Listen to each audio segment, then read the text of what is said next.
Welcome to the Traveling Professors. I'm Professor Bob. And I'm Professor Sheri. And together we are the Traveling Professors. Welcome to show 102. Today we're still in Florence, and we're actually still on our first full day in Florence. And we're going to be stopping at the Palazzo Vecchio. Now, in the past, I have talked about this in the show that was called the Florentine Faux Pas, but that has somehow or another disappeared from the YouTube channel. So at any rate, we're going to go all the way through this, but we're not going up the tower, and we're not going to get to see the prison. Well, last time we were here, we were at the Bargello. So we're just moving a few blocks down to the Palazzo Vecchio, and we'll be touring that a little bit more extensive than on the first evening that we were in Florence. Now again, it was built in 1299. It was actually built on the ruins of the Palazzo Fanti and the Palazzo Executor de Gustiazza, both owned by the Umberti family, which were members of the Ghibelline faction in Florence. It was designed by Arnolfo de Cambio, who also designed the Duomo minus the dome, and Santa Croce, which we'll eventually see. Its tower was known as the Forabacci family tower and was incorporated into the palazzo. It's known as La Vaca, or the Crow. And then in May of 1540, Cosimo de' Medici moved his family into the building, consolidating the Medici's power. When we entered into the building, we come to the Salon de Cinquecento. That was built to govern Florence by the Great Council, and it was set up by Savonarola. Its name means 500. The Medici called it the Grand Hall, and in 1866 it was the first assembly of the United Italy. And here's the view from the back looking forward, and of course with beautiful ceilings and the wall paintings of the history of Florence. And so if you go all the way down to the main dais, which is where the council meets, and they have public meetings even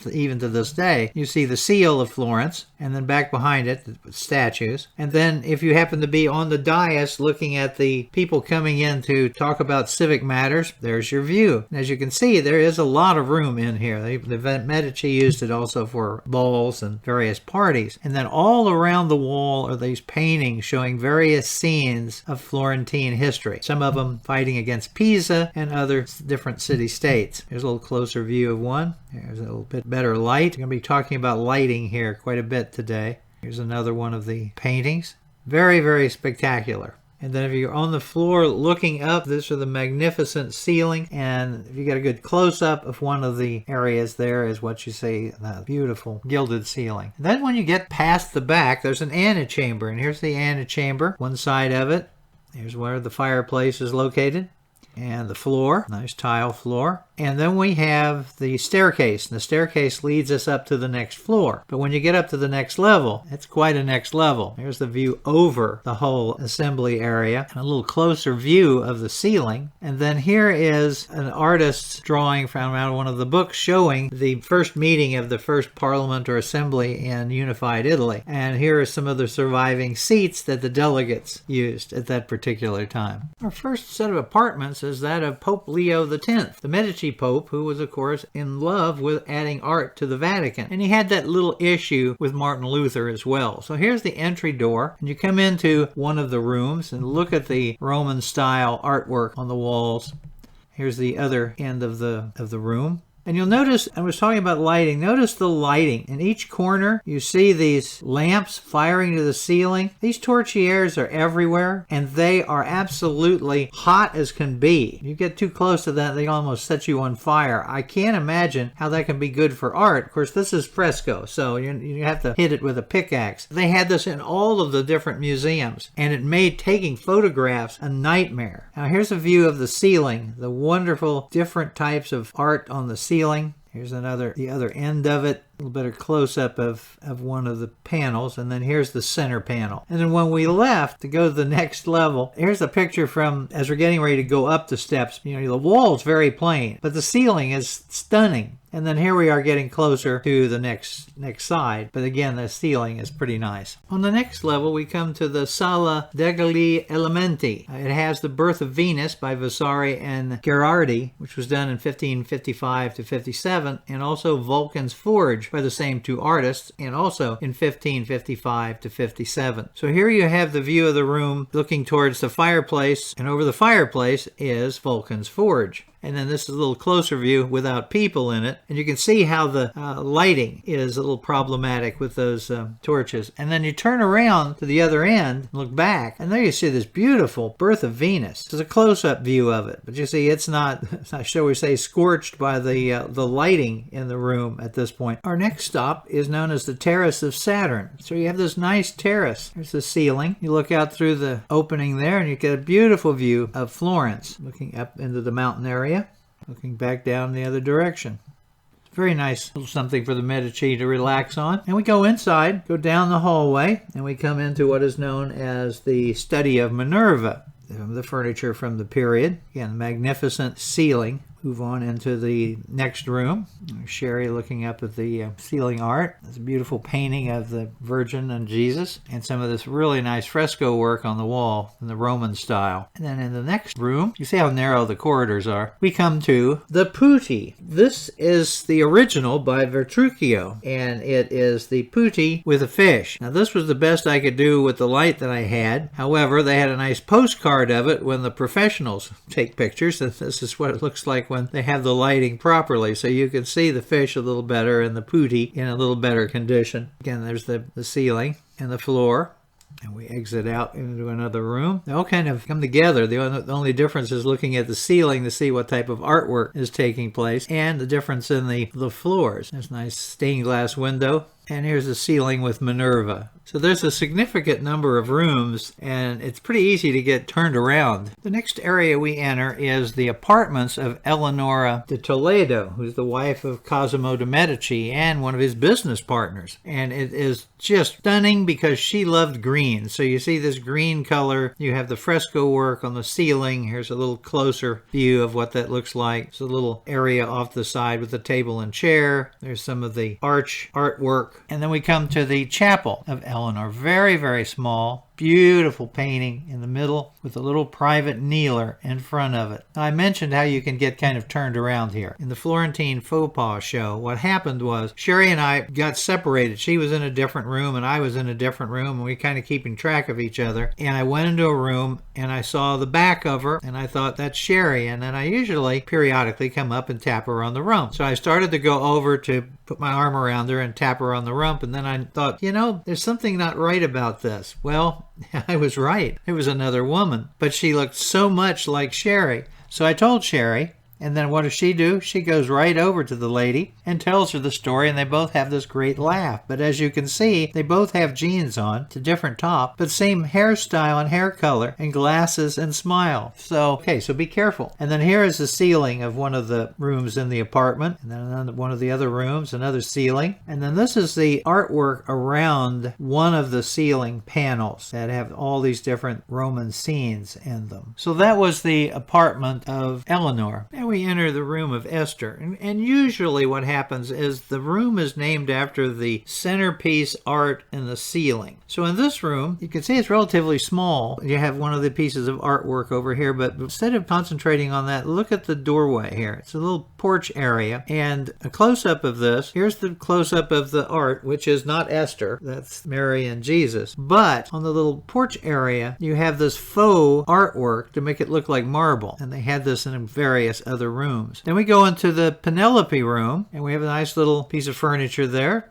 And you can get a little closer view of it. You also see in this picture the faux marble. And then you have the ceiling painting, and then you go into kind of a hallway. In the hallway you see no painting, just wood. But in that hallway, as you're walking by, there's Dante. This is his death mask, or it's one of the death masks of Dante. Dante's an interesting character. He was exiled from Florence because he was on the wrong side of the political movement. He was a black Guelph, and he was exiled, and he died in exile. They offered him an opportunity to come back, and they said that they would forgive him, and he said, I did nothing wrong, so unless you do away with all my charges, I'm not going to come back. And he didn't. When we go to Santa Croce, you'll see his tomb, but he's not buried there. He's buried in Ravenna. And then we go down another hallway, and we come to another chapel. There's chapels all over the place. Some of them were there before the Medici took over, and some of them were added later. But this is known as the Chapel of the Priors. This would have been some of the religious leaders. And so here's one section of it, and then here's the view towards the front where they actually have a relic of some sort in this beautiful reliquary. And this is a little closer view of it. And then there's the ceiling of the chapel with this crucifixion. And then this leads us into the audience chamber where you would have audiences, and you may also have trials here. You may be brought before a tribunal and tried here. So here's the dais, a close-up of the dais, but you can tell the room is just stunningly decorated. Here's a view off to one of the sides, and then here's a view to the back. And then here's another section of the wall. So this one is particularly colorful with this magnificent ceiling. And they have a nice view out the window as well. You get the view of the Duomo, the main church, at least the dome of the Duomo, which was done by Brunelleschi. We finally come to what is known as the Hall of Lilies. And there are some other rooms that are off to the side of this. And then we'll be exiting out the building because we're not going up to the top of the tower. So the Hall of the Lilies that you see here is this very large expanse. A little closer view of this. The center painting in this wall is done by Ghirlandaio. That's the master of fresco work, and he was the one who taught Michelangelo how to do frescoes. You use wet plaster and you use paint, and the paint then is absorbed into the plaster, and it's almost completely indestructible unless you're using a pickaxe. So there were a lot of different groups there. Here's one of the children's groups. They all had orange hats on to keep track of them. There was another group that was doing art classes, and they had on blue artist smocks, which was really cute. Now, in the main section of this room is this pillar, and on that pillar is Judith. This is Judith, which is done by Donatello, and she's killing Holofernes. This was originally kept outside in the Piazza del Signoria, and it remained there until 1980. This is bronze. It took a lot of abuse from the weather. It was then transferred into the audience hall at the Palazzo Vecchio, and in 1986 it was moved again so it could be restored. And so today the statue is once more open to the public with the inside the palazzo in this beautiful salon. And you can see the bronze work. This is a picture of it with the perfect lighting. It's a postcard, but here's what it looks like in the room, and it's pretty high up. It's hard to get a really good shot of it, so I just wandered around and took pictures from every angle. But this is one of Donatello's master works, and to think that it was out in the open in the weather for hundreds of years, it's a wonder there's any of it left. Now, one of the rooms off to the side of this Hall of the Lilies is known as the map room, with one of the oldest globes in the world, and then they have all sorts of other little maps in there as well. And then there's a side room, which used to be a much larger part of the building. They reduced it down to get the map room in. It's called the Chancery. And you see the wooden object in the front. You see a statue off to the side. So we get a little closer to it. There's the front of the Chancery. And that statue off to the side is none other than Machiavelli. Here's a close-up view of it. It's a little scary. I mean, it looks like a puppet to some extent. And he's going to come off the wall and come and get you. But that's good old Machiavelli. And then we've turned around and we're going to go back out, and here's one of the side doors. After we get out into the hallway, we go and find another door, and then it's down the stairs, and this time we're going to go out through the area where the fountain was located that we came in at the very beginning of our tour of Florence. And then we're outside. Actually, this crowd that you see here is almost completely by the Uffizi Gallery. So then we walk by the building, and there's the little arch hallway which leads from Eleonora's apartment complex into her business offices, which is what the Uffizi really was originally for the Medici. It was their business office. And they eventually decided to open up and let the people see their art. Sheri and I hope you enjoyed the tour. Please come by our YouTube channel at Bob Packett, and please subscribe and leave some comments. Thank you very much. I've been doing podcasting on history for over 15 years. I've got over 4,000 shows, and I've done CDs, which of course can be sent out as USBs. So if you would really like to get more on history for free, then come by my website, as you see here, historyaccordingtobob.com, and see what's there. So thank you very much again.